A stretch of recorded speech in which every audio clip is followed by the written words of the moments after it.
Good morning guys. Po ay magluluto ng so meron na nga tayo dyan guys, mga rekado. So meron tayo dyan. Ito medyo luma-luma na. Nilagay ko kasi medyo magulang. Mas masarap nga yan siya guys, magulang na. So meron tayo nga rin dyan minced garlic. Ganun din ang ating onion. Lalagyan din natin guys ng kamatis. Ayan, meron tayo dyan pampalasa. At syempre meron tayo dyan tingin na mantika. O yan. Ito yung ating tahong na ating lulutuin guys. So lalagyan natin nga ng sili at talbos ng sili. So alright, let's start. Guys, painitin na natin yung ating kawali at ilagay na nga din natin ating mantika. So mag-i-start na tayong maggisa.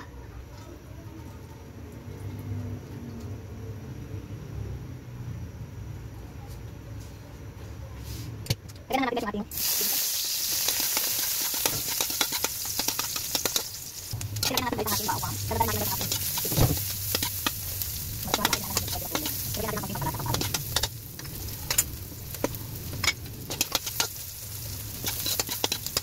Kailangan natin pagkakatuloy sa kapatid. Kailangan natin balikan natin sa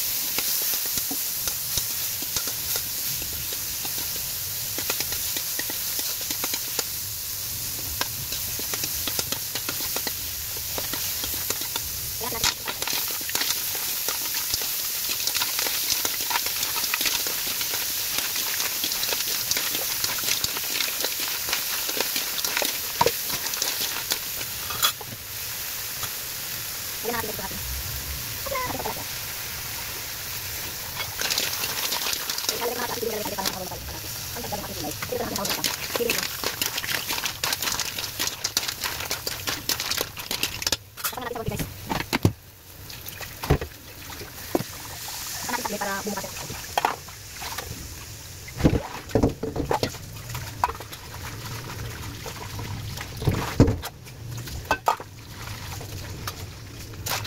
Lagyan natin kabilang sa takang, hindi lagyan ng tubig. Una natin tubig guys.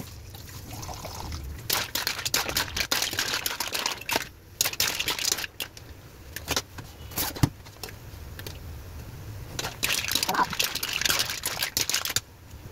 Kaya tayo. Masarap niya.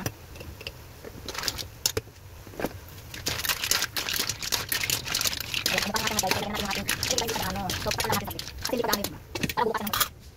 So, lagyan natin guys ang ating bakon ng sili. Yan. So, ito na natin ang ating ulang for today, for today's ulam. Tapos, take ko sa ating naman.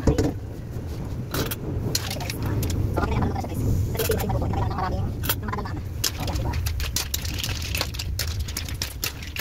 Ito na ating panahon yan. Yan, issues. Alright guys, thanks for watching.